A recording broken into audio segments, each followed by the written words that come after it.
Good morning, everyone, and welcome to this webinar, Whistleblowing in the Energy Sector, a Practical Guide. This is the final instalment of the Spring Energy Academy series.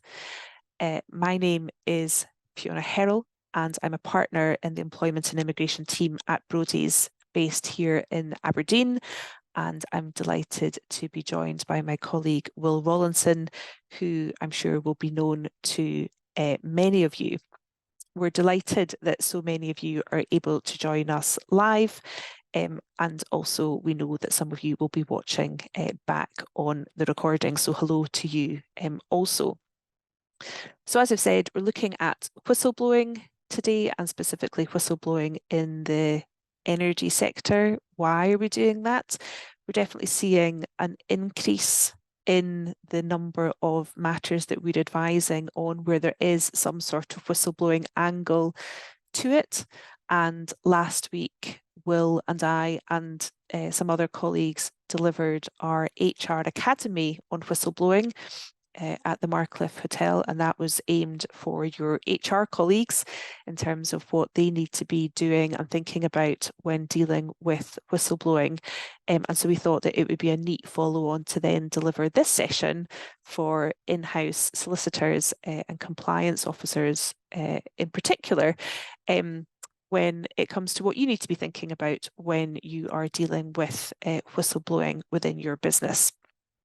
So in terms of the agenda, Will is going to start us off by recapping on what whistleblowing is. I'm going to do a little talk on why whistleblowing by colleagues is important and how it can be encouraged. Then moving on to think about some practical tips for investigating whistleblowing within your organisation. And we'll finish the presentation with thinking about the risks to the business if a whistleblower is subjected to detriment or is dismissed. So I will pass over to Will and he'll get us started on what is whistleblowing. Thanks for that, Fiona. Good morning, everyone. So, I mean, at its simplest, when we're thinking about whistleblowing, what we're concerned with is a worker who discloses information potentially about some sort of danger or some wrongdoing or some illegal or unethical conduct. I suppose in the energy sector, the main things that we'll be thinking about here in terms of whistleblowing are health and safety concerns. So is there something offshore which somebody has a concern about? Environmental. So if there's something to do with practices on a rig, are there leakages, that sort of thing. And then also in relation to bribery or corruption. Those are sort of the three main headings that we sort of see being the topics, if you like, of whistleblowing in the energy sector. Now, it can be much wider than that, and I'll come on to sort of cover that briefly. And I suppose it's possible that anyone can raise a sort of whistleblowing concern as long as it is connected to certain categories of wrongdoing. Again, we'll cover those. But I think just as sort of scene setting, if you like, those three topics are probably the most relevant and what we see coming out more often in the energy sector.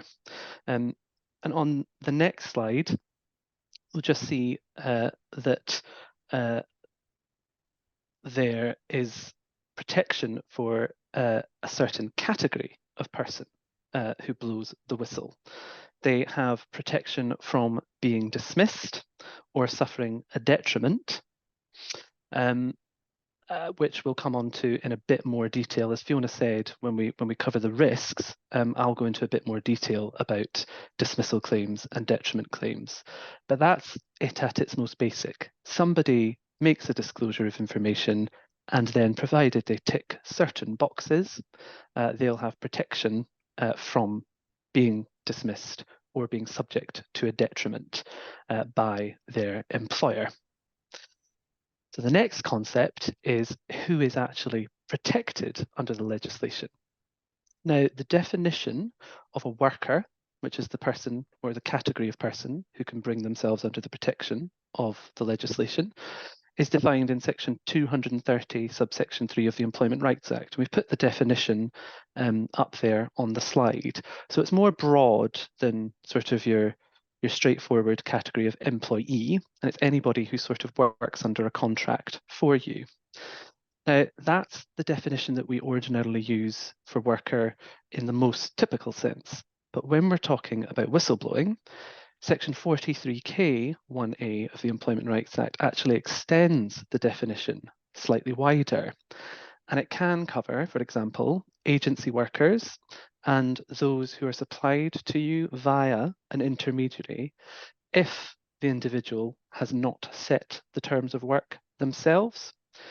And I've put a case up there which I think is probably of interest, particularly in the energy sector, which is Croke v Hydro Aluminium Worcester Limited, where basically Mr. Croke was a director of his own personal services company, Amistar Limited, and then his personal services company contracted with an employment business, so another intermediary in the chain, and that was Huxley Associates.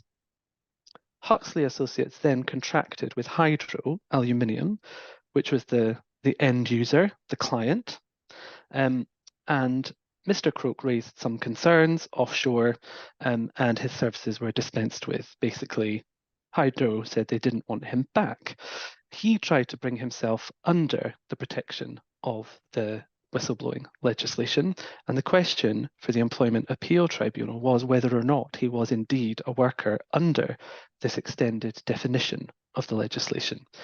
And the Employment Appeal Tribunal held that with the wording in section 43K1A, again on the slide there, Mr. Croke was in fact being supplied via an intermediary, and because he hadn't set the terms which Hydro and the intermediary had to engage him, he could then bring himself under the whistleblowing legislation. The reason obviously I say that's important is because we know that in the energy sector there are lots of different ways that people are engaged, from employee to worker to agency worker, and to the circumstances where freelance workers might also be engaged either directly through their personal services company, in which case if there isn't a third party providing them, perhaps they won't be able to fall under the relevant legislative protection. But we also know that there are plenty of clients who use an intermediary. They then engage with the consultant or freelance worker, if you like. There might still be a PSC there, and as I say, this section 43K might then mean that they're brought under that protection. Now, the reason that is relevant is obviously because that means that they will have legislative protection provided they meet the definition of worker and tick all the boxes to make a protected disclosure. I think it would probably be a relatively brave organisation to potentially just discount somebody who might have made what appears to be a protected disclosure simply on the basis that they're not a worker. But nevertheless, it's important, particularly if you get to the stage of claims being brought, that this concept is properly analysed to work out whether or not a specific individual has the protection under the legislation. So if we go on to the next slide then, what is a protected disclosure? Now, there's two concepts which I think are quite helpful to bear in mind here. One is the concept of a qualifying disclosure, which is where certain conditions have to be met, which I'll cover just now, including the disclosure of information. It has to relate to particular failure, and it has to be reasonably believed by the individual. We'll go into a bit more detail about what that means. And then there's the separate but related concept of a protected disclosure, which is where you've ticked all your boxes to get to the stage of having a qualifying disclosure. And then for it to be protected and get the full protection of the law, you need to make that disclosure, or the individual needs to make that disclosure to a certain category of persons. So if we focus on qualifying disclosure for now, the first thing that a worker has to do is disclose information. And there's quite a lot of case law on what this means. For example, contrast saying, I have some health and safety concerns, which might be an opinion, or it might just be some statement of fact, but without disclosing precisely what the information giving rise to those concerns is. Contrast that with, I have a concern that certain checks weren't done on the asset, on the estate at this time. I think that means that we are breaching our health and safety obligations. I'm concerned a consequence could be X. That's more likely to be a disclosure of information. It's not necessarily required that an individual making the disclosure needs to point to the relevant failure, which we've listed on this slide. You can see there's 6 categories there, but there should be enough information for somebody getting that disclosure to really understand what is it that the person's getting at. What do we think might not have been met here?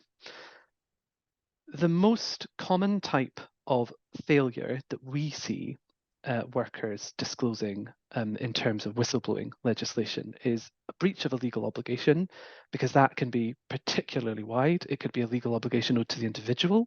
It could be a legal obligation owed to the individual and a certain class of people who maybe they share common terms with.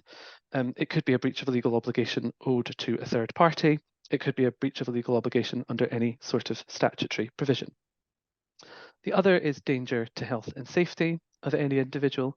And as I said at the start of this, particularly in the offshore environment, and then damage to the environment. So those are the 3 that we sort of see being used the most. You may occasionally see people raising concerns about criminal offences or deliberate concealment of information, but they are slightly less common in our experience.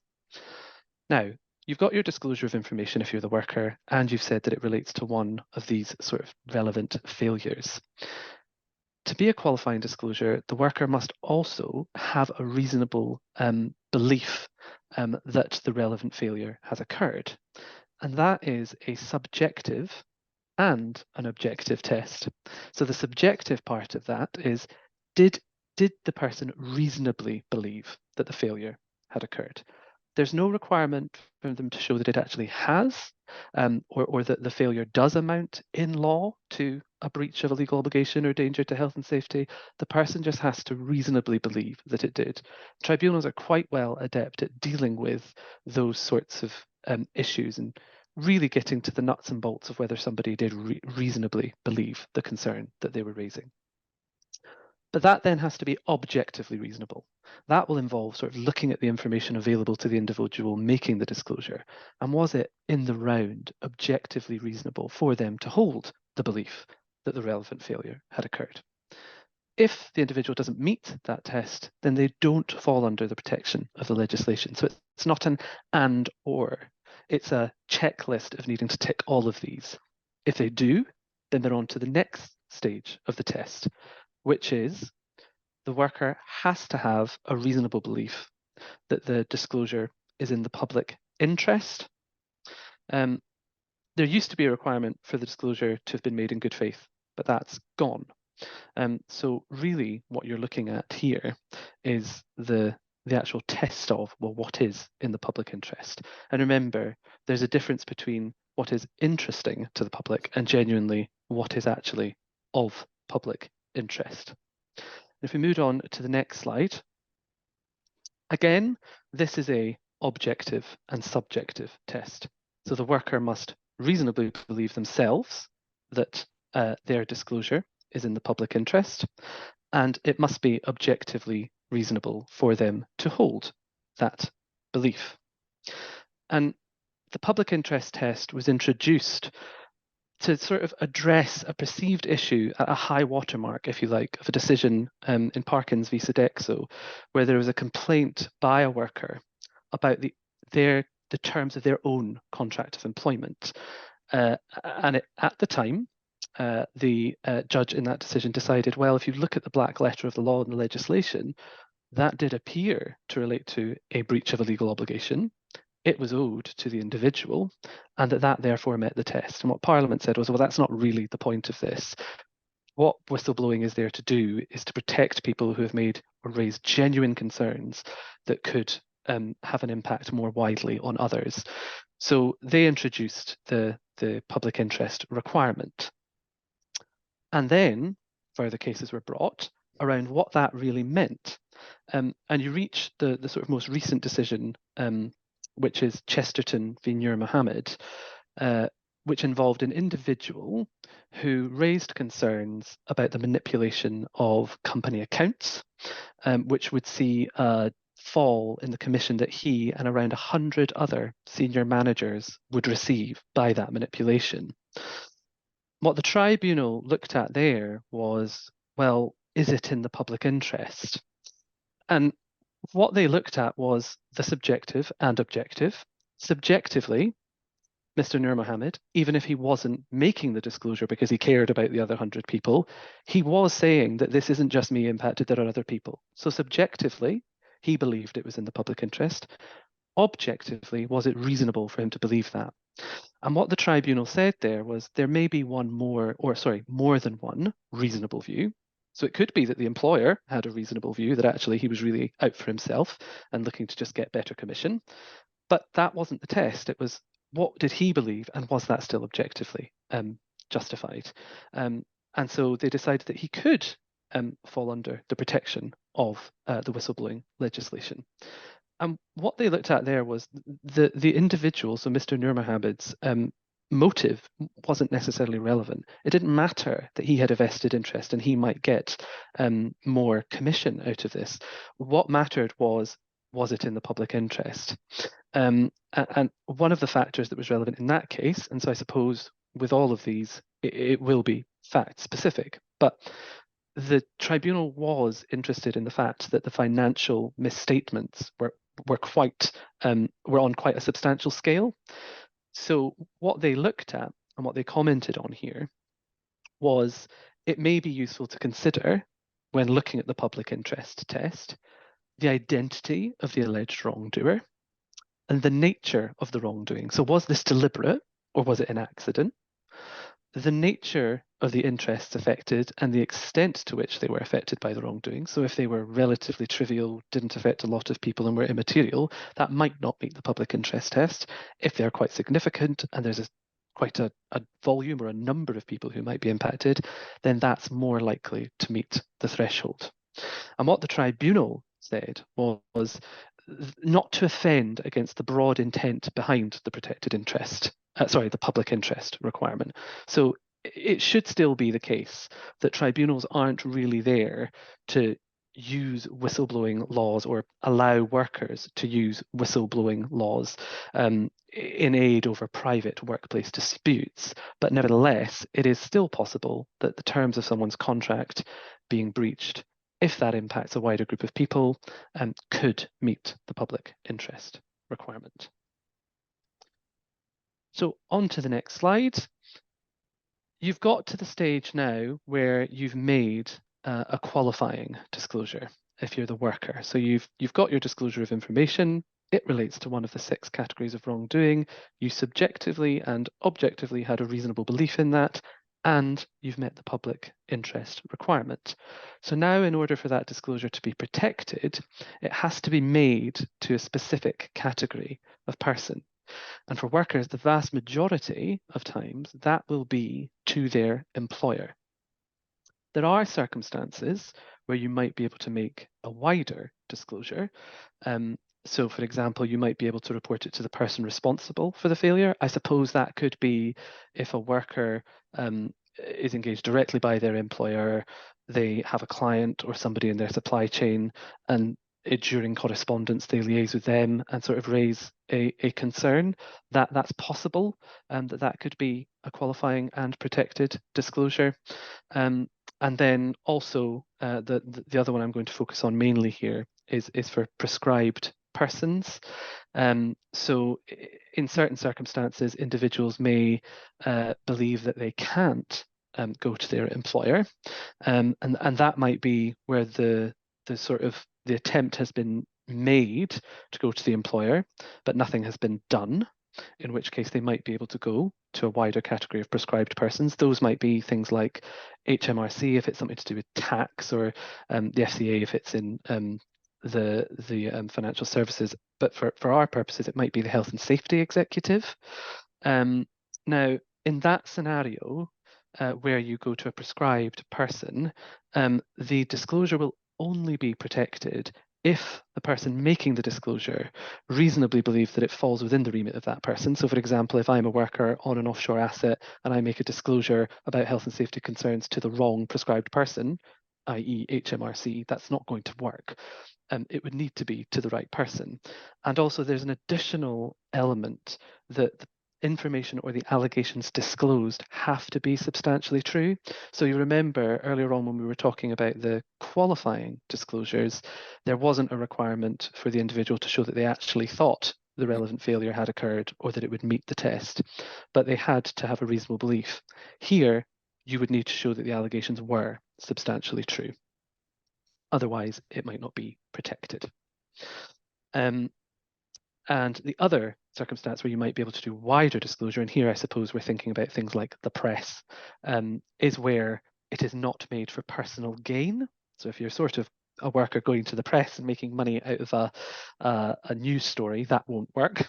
So no personal gain. You have to have previously disclosed it to your employer, so and they haven't done anything about it, or you have to reasonably believe that you would suffer a detriment if you had made it to the correct person. So for example, if you fear reprisals, or you think that the person you were going to make the disclosure to or would be required to make the disclosure to is somehow complicit and that you would suffer some sort of detriment, or evidence would be destroyed as a result of you having made that disclosure. So for the vast majority of people, making the disclosure to their employer is going to be the way to get their protection, but there can be circumstances where they can go more widely. And if we go to the next slide, please. I think we've covered most of that in what I was just saying there, particularly the bit about not the reasonable belief of the employee or worker thinking they would suffer a detriment or the evidence would be destroyed. So on to the last point that I'm going to cover in terms of what is protected disclosures. If we just skip to the next slide, please.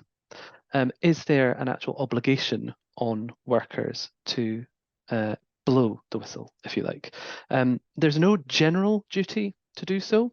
So you can't really insist that everybody blows the whistle on concerns that they may have.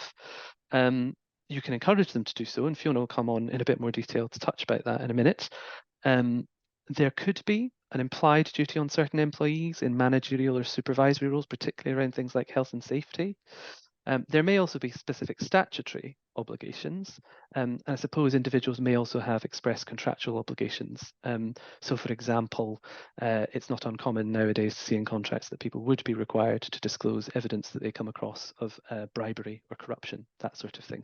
And also any UK listed company has to implement a system of sound internal control, so that might involve having in place a policy and having people make disclosures under it. So I'll pass back to Fiona now. Brilliant, thank you. So yeah, let's move on and have a think about why is whistleblowing by colleagues important and how can it be encouraged? I think the starting point on this, if we just move on to the next slide, is that everybody is busy in their day-to-day jobs and have a lot to do. So I can absolutely imagine a world in which a whistleblowing disclosure lands on your desk as the in-house lawyer or the compliance officer, and there may be a sense of frustration that this is just adding to your to-do list, but ultimately whistleblowing by those within our organisations is important because they are our eyes and ears. They are the ones who are on our offshore platforms, who are negotiating with our suppliers, who are close to the nuts and bolts of what our organisation is doing. And so we are relying on them to be able to tell us if something has gone wrong, if an error has been made, if more importantly, there is deliberate misconduct taking place, because all of that exposes our business to legal risk, right? So we want to know what's going on within our business, and that is why, I mean, calling it whistleblowing is maybe overstating it, but we want people to be able to speak up. We want people to tell us what's going on. If people have concerns, we want to know about them, and we want to create a culture, to the extent we don't already have such a culture, where people feel that they can come and tell us when they have those concerns or where they have spotted something that doesn't appear right, so that we as the business have an opportunity to investigate that, to work out what has or hasn't been going on, and to put systems and procedures in place to the extent that they are required in order to prevent anything similar happening again in the future. And we would far rather that those concerns are raised to us in the first instance so that we have the opportunity to get a handle on them, as compared to, as Will said, disclosures being made externally and us feeling like we are on the back foot. So I think that's why it is important that people feel that they can and do speak up. In terms of how we might encourage that, I mean, it does definitely come back to culture, of course. People need to know that if they speak up, and when I say speak up, they have to be genuine in their intentions and motives. But if they do, that they will be supported by the business and they will not be dismissed or NRB'd or subjected to some other detriment. As a result, there's definitely a lot of anecdotal noise, if you like, from individuals who will say, well, I reported this concern and then I was stood down from an exhortation and told that I was NRB'd effectively. And that the report that I was reading where those sorts of comments were written was fairly recent, so that this is not just a historic issue from time gone by, but this is still something that individuals are saying that they are experiencing. So as part of our culture, we want to make sure that we're on top of that and that we're clear about the protections that we will have in place for whistleblowers. And if we move on to the next slide, one of the ways in which we can achieve this or help to achieve it is by having a really clear whistleblowing policy where we talk about in particular the protection and support for whistleblowers, and call out the fact that there is a possibility of there being disciplinary action taken for anyone who is found to have victimised a whistleblower. I think that all helps. So too does having a really clear section in your policy about confidentiality. So if somebody calls out a concern, then how will that be handled in terms of confidentiality? That is another reassurance that individuals might be looking for if they're thinking about speaking up and reporting something that they've seen or experienced that they think that they shouldn't have. Alongside this, it might be that you have some sort of whistleblowing hotline or reporting tool. There's lots of providers now in the market who can provide those sorts of systems and tools within your business. Those could be particularly effective solutions if you are not just a UK-based employer, but if you have operations elsewhere around the world and you're looking for there to be a single provider who can handle all whistleblowers, protected disclosures, then those can be particularly effective at giving you that sort of external service. And again, it might be that individuals will feel more comfortable going to an external third party and reporting the concern that they have, and it then being handled through appropriate channels. And if you have that sort of service in place, or even if it is just an internal tool that you're using, then having comms out within the business, having it on sort of notice boards at tea points and so on, again, can be helpful just in terms of encouraging people to do the right thing and to call out concerns that they have. If we move on to the next slide, what we have to recognise is that when we have somebody blowing the whistle, it may be that it is not a single discrete concern that they are raising that quite clearly sits within the remit of the whistleblowing policy or the whistleblowing procedure. What we might be having to do is unpick sort of long dossier of complaints that have been submitted by an individual, some of which might be grievances and some of which might be protected disclosures. And clearly there is a difference, and we might have to then have separate processes undertaken, some a process to deal with the complaints, which are grievances, and a separate process in relation to protected disclosures. And when you're looking at that, if this is a task that's landing on your desk, I think it's important to bear in mind what a grievance is and how that distinguishes from what Will's just told us about whistleblowing. So grievances are intended to deal with a situation affecting a complainant personally, very much relating to that individual's employment relationship, with there unlikely to be any sort of public interest to it, whereas whistleblowing processes are intended to deal with alleged wrongdoing of a more general nature. So I think the second line in this table probably highlights this the best. So a complaint about receiving insufficient health and safety training is most likely to be a sort of grievance complaint, whereas a disclosure of regular health and safety breaches in the workplace as a result of faulty machinery, probably more in the whistleblowing camp.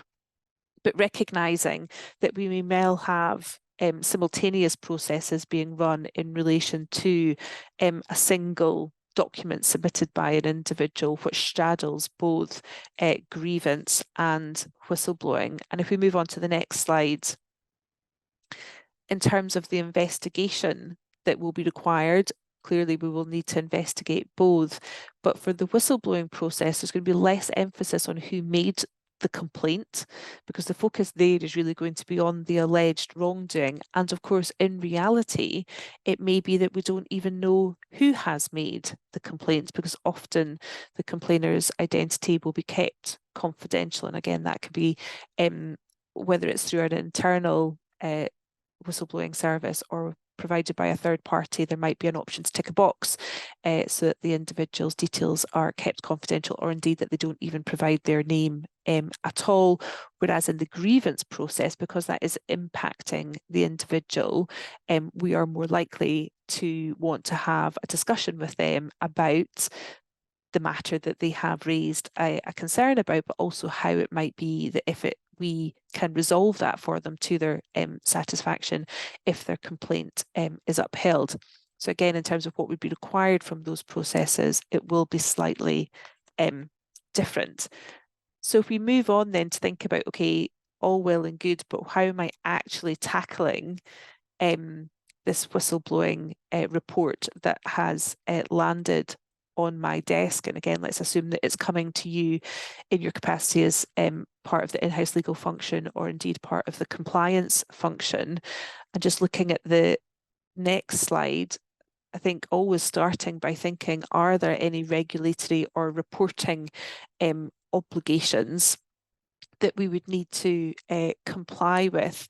And you might think, well, maybe not necessarily within our organisation would there be, but if there was a report that there was some financial impropriety by one of your in-house accountants, for example, they will be a member of the Institute of Chartered Accountants, probably, and therefore there might be professional obligations for them, and therefore a report required in relation to them. So starting off by having a think about that, but then also keeping that under review, because you might not know necessarily at the outset if there is anything to report. It might come later down the line once you've done a bit more of your investigation. Moving on to the next slide, I think this is really important. Who should disclosures be made to internally? So again, depending on the way that you're set up, it might be that disclosures are done through some sort of online system and automatically go to the right person. But if you don't have that sort of resource in place, then your policy needs to be really clear about where the disclosures are to be made, or to whom the disclosures are to be made. And we need to make sure that the people or persons to whom the disclosures are to be made have had adequate training, so that they know what to do when the disclosure lands on their desk, or indeed even before that, to have a think about, I think that actually could be a whistleblowing disclosure, and therefore we need to take this particular course of action. In terms of who should do the investigation, it needs to be somebody who has appropriate training. If we move on to the next slide, in order to be able to conduct the investigation. It might be that we need somebody that's got particular specialist knowledge of the subject matter. So somebody who has investigation experience, but also has knowledge of finance, for example, if we were to be thinking about it being some sort of accounting irregularity, or it might be somebody who has experience of working on the particular type of platform where there's a health and safety concern has been raised, so that they know whether it's an issue that the handrail in a particular area is missing, or that sort of thing. So we need to make sure that we're thinking very carefully about who's going to be appropriate to deal with it. It might be that that decision sits with you, or it might be that actually you're going to do the investigation, but you will consult with others who have the knowledge, the subject matter knowledge that you're going to need in order to be able to do a full and thorough investigation. In some situations, you might want to think about whether it would be appropriate to bring in an external investigator. That could be appropriate if the complaints relate to very senior employees, or maybe in relation to sort of cultural issues within an organisation, where it's perhaps viewed that there would be a degree of impartiality if somebody from outside of the organisation was brought in to handle the investigation. In that situation, you'd want to think about who the external investigator will report to, what the remit of their instruction is going to be, and what type of outcome they are going to provide. So do we just want something very narrow, or do we want some sort of recommendations from them as to how change might be brought about?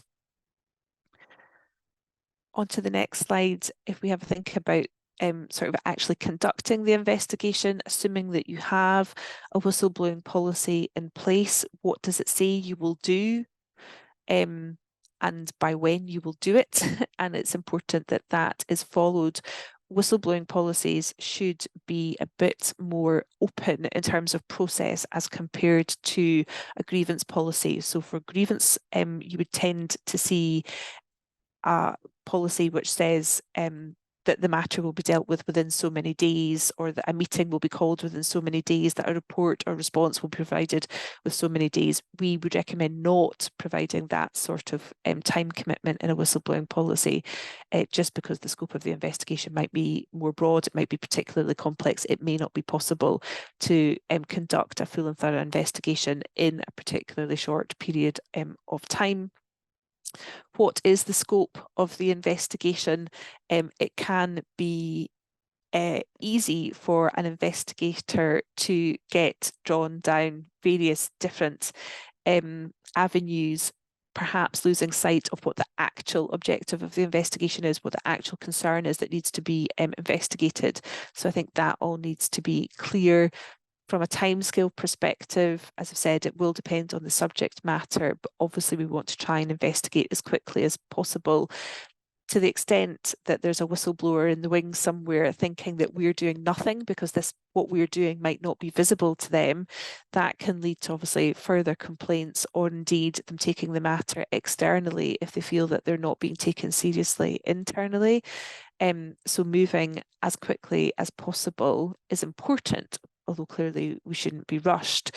We also want to try and limit the risk of evidence that we would want to consider as part of our investigation being destroyed. And then what is the investigator's remit? So, part of it will be considering whether there is any substance to the allegations that have been raised, but there might also be considerations as to whether there is a recommendation for disciplinary action against a wrongdoer, or other recommendations for tackling the issue or the process or the culture that has been identified. So all of that should be decided at the outset. Supporting the whistleblower. So this might not fall directly to you. It may be that you have colleagues from your HR or from your people function who'll be involved, and this aspect might sit with them. But just a reminder that if you are a genuine whistleblower, you will likely find that process to be a stressful one. And so it will be important that the employing business provides support to that individual, whether that is internal support or whether it's signposting to external sources. Reassuring the individual about the fact that they'll not face detrimental treatment as a result of them having made the protected disclosure, and that the treatment, any such treatment, would be a disciplinary issue, again, can just help at that point. And talking to them about what the next steps in the process will be and what they will be told. If we move on to the next slide, in terms of providing outcomes and feedback. So unlike in a grievance context, where the individual has raised their concern that they haven't had enough health and safety training, if we take that as the example, then they are entitled, of course, to an outcome in relation to the grievance that they have concerned, and they'll get that in writing, and they'll be told that they have a right of appeal in relation to that decision, and that they can then have somebody else look at the matter if they exercise their right of appeal. In the whistleblowing space, we would suggest that the position is quite different. For example, we might even get to a place where we don't tell the whistleblower what the outcome of the investigation is, and that might be appropriate if the matter that has been complained about is particularly serious, sensitive, commercially sensitive, and it wouldn't be appropriate for the individual who has blown the whistle to be given the facts that have been found as a result of the investigation, but rather to be told that the investigation has now been concluded and that appropriate action will be taken, perhaps something generic like that. We would not suggest that there's any right of appeal by the whistleblower, because appeal against what it's a sort of alien concept, I think, in relation to whistleblowing. If there are investigators' recommendations, then clearly we're going to want to make sure that those are implemented so that we don't end up back in a similar situation again. And if part of those recommendations include taking disciplinary action, then clearly there would be a separate HR process run in relation to that. A situation might arise where the investigation finds that there has been no wrongdoing, so the concern that the whistleblower had has not been substantiated. Provided that we are satisfied that they had reasonable grounds to suspect the wrongdoing, then we wouldn't be in a situation where we would be taking any sort of action against the whistleblower, because that's we don't want to create a culture where we're only asking people to raise concerns if they are categorically true. If somebody has a reasonable belief that something is going on that's wrong, then we want that to be raised to us. And we would want some sort of written record of concerns that have been raised under the whistleblowing policy and the outcome of those for audit purposes. And just a quick word on anonymous complaints. So the reality is, as I've said, that lots of people who blow the whistle will want to do so on an anonymous basis because they are concerned about the repercussions for them individually insofar as their employment is concerned, if they are known.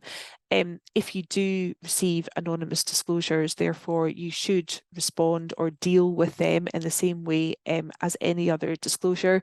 Yes, that might be particularly difficult if you can't go and speak to the person about what they have experienced or what they have seen, but we do have to try our best to deal with anonymous complaints in the same way that we would deal with any other complaints that we receive. I'll pass back over to Will just to wrap up by talking about the potential risks. Thanks, Fiona. So I think when we're thinking about risks in the energy sector, particularly when we're thinking about offshore, it is just a high risk environment, full stop. So the point here is that, yes, there are legal risks, and I'll talk about those in a minute, but there's also, pretty serious potential risks to life here. And so there's reputational risk that we need to think about. I suppose that's at every stage. First of all, how we're operating. Second, how we treat people who raise the concerns and what we do with them. And that goes back to what Fiona was highlighting. And then what happens if something isn't quite dealt with, and where things fall apart a little bit, if you like, or where somebody doesn't feel like they've been given enough information. And that just is the natural follow-on from what Fiona was just covering there about giving some sort of feedback to people. So there's the reputational element there. And as I say, the actual very, very real risk of potential physical danger to people. And if you don't have those sorts of processes in place, perhaps there's a heightened risk that people then go to those external organisations or some other channel more publicly, which we obviously want to avoid. So on to the next slide, in terms of the legal risk, I suppose the types of tribunal claim that can be brought by whistleblowers are for automatically unfair dismissal. So that's if the reason or the principal reason for somebody being dismissed is because they've made a protected disclosure. It's probably important just to flag here that at the start of this webinar, we were talking about the extended definition of worker. Yes, that applies for protection for certain types of action, which is detriment, which I will just come on to, but your automatic unfair dismissal will only apply to employees. That's a right that only extends to employees. Nevertheless, an important one to be aware of. And so the second type of tribunal claim, which is the far wider one, I suppose, which could be brought by more categories of people and potentially in far more broad circumstances, is detriment, which I'll come on to in a minute.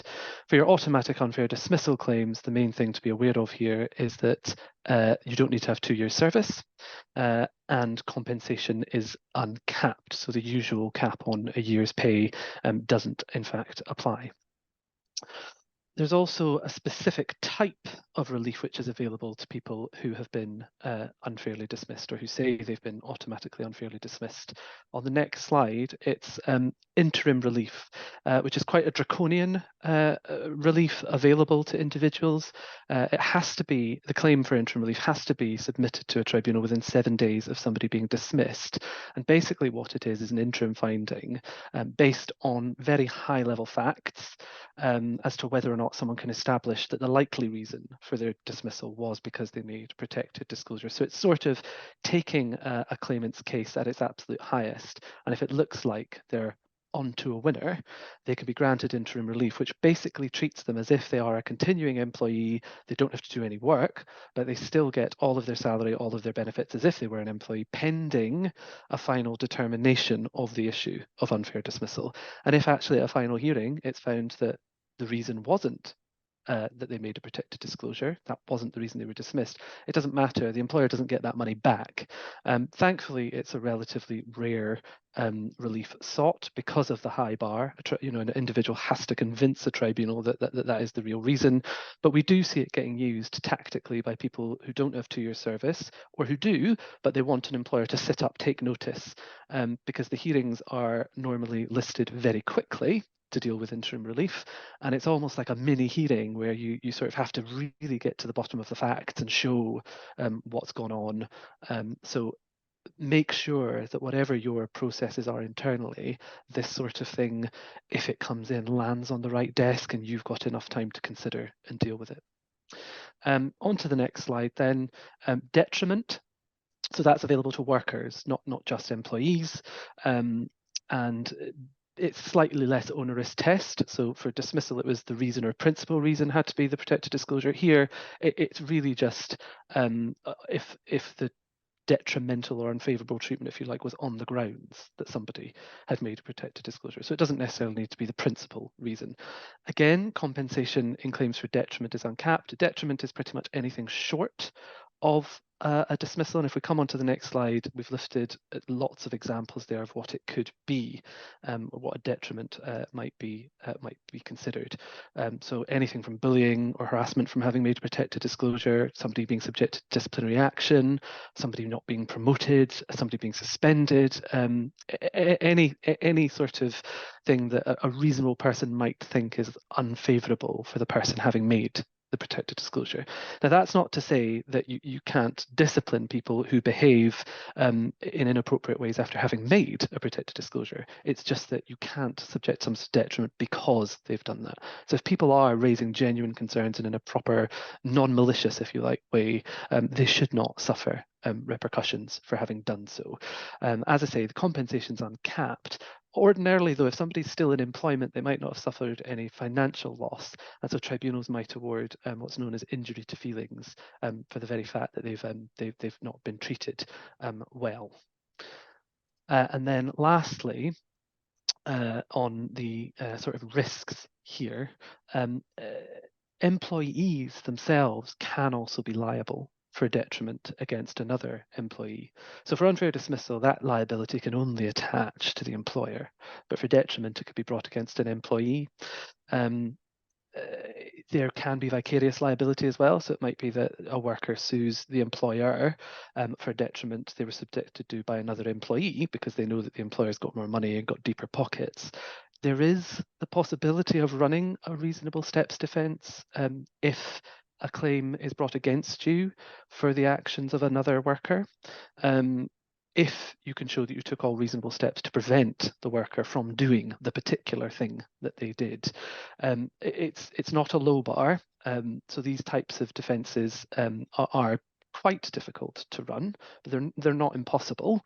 And what we think you would be looking at in the first instance to sort of run a defence like that is making sure you have your policies in place, showing that it's prohibited to subject a whistleblower to any sort of detriment, victimisation or otherwise, carrying out regular training on that policy so that it's not just a tick box exercise, and obviously keeping records of that so that you can show who received the training and when and what it meant, and then also just having effective procedures in place.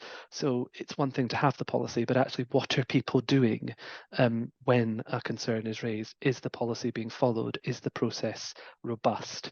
And if you have all of those things, then you will be in a far better position to say, well, actually this employee subjected another worker to a detriment and it was a frolic of their own, if you like. This was nothing to do with us. I think that brings us to the end of the topics we were going to cover. We've left some time for questions. And just before we get to the questions, Will, I mean, I think that point that you finished on is super interesting, because what we tend to see is the naming of other individuals in tribunal claims as being a tactical move. So whistleblowing in terms of claims being raised in the employment tribunal ends up to be quite a tactical pursuit or a tactical exercise, both by the individual bringing the claim and then also by their employer. So from the individual's perspective, they've got, do we play our hand and go for interim relief?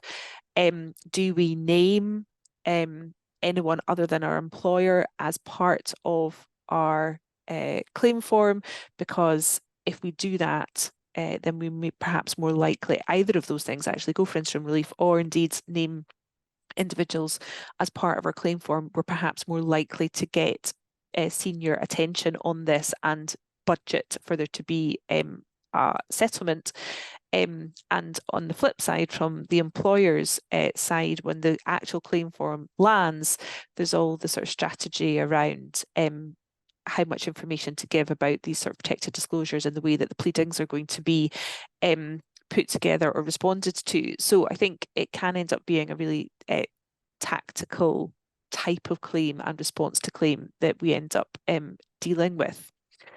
some of the questions that have come in, there's one that I thought that I would take, which was around how would you recommend sharing findings, etc., in the event a report has been made on an anonymous basis to ensure they are comfortable the report has been followed up? I mean, I think that's a really great question, and it's one of the practical issues that flows from the fact that individuals can make reports on an anonymous basis.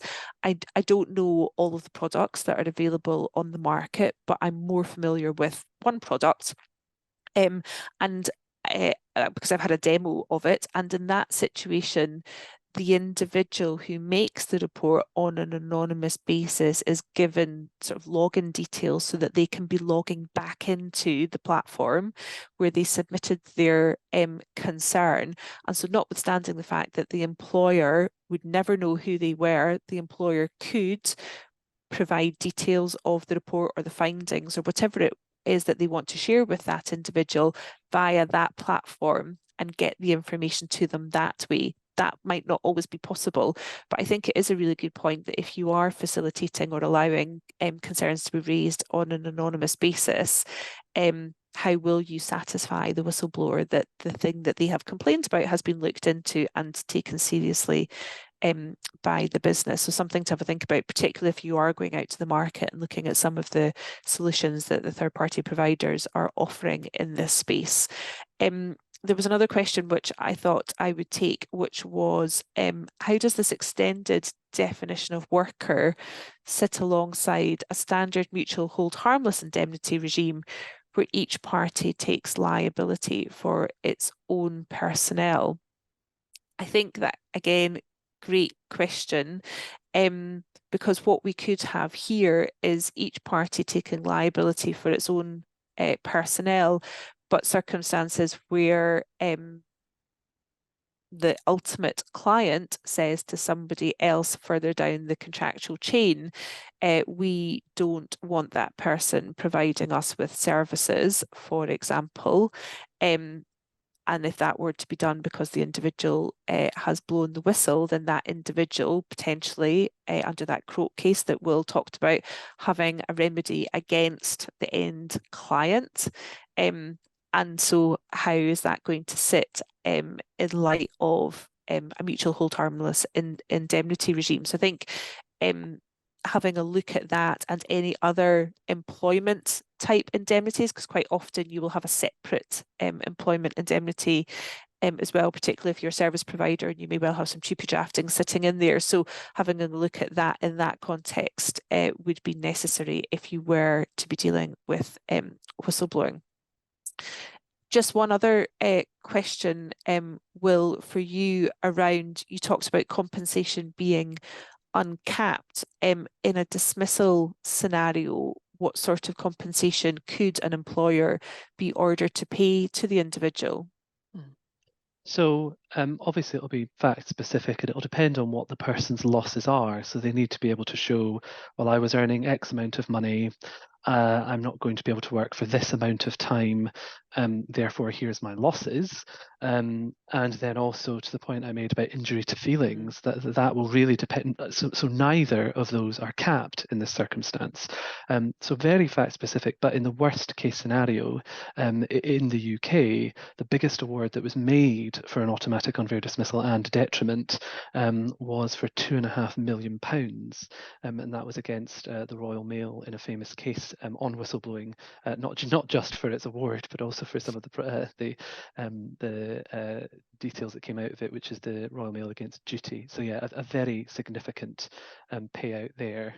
So not to alarm too much, but going back to the point is that this isn't just the reputational and governance risk and the fact that there are serious implications for individuals, particularly for health and safety, but that this can be really hard hitting in the context of employment liabilities, which are traditionally slightly lower, but yeah, can be considerable here. Perfect. So that is 12 o'clock on the dot. So I think we will bring this session to a close. Thank you all again very much for attending. I hope that you have found the session useful. If there are any burning questions that you have that you didn't get a chance to pop into the Q&A tab and you want to reach out to us direct, then our contact details are on the slide. Otherwise, we shall let you get on with your afternoon. Thank you very much. Thanks.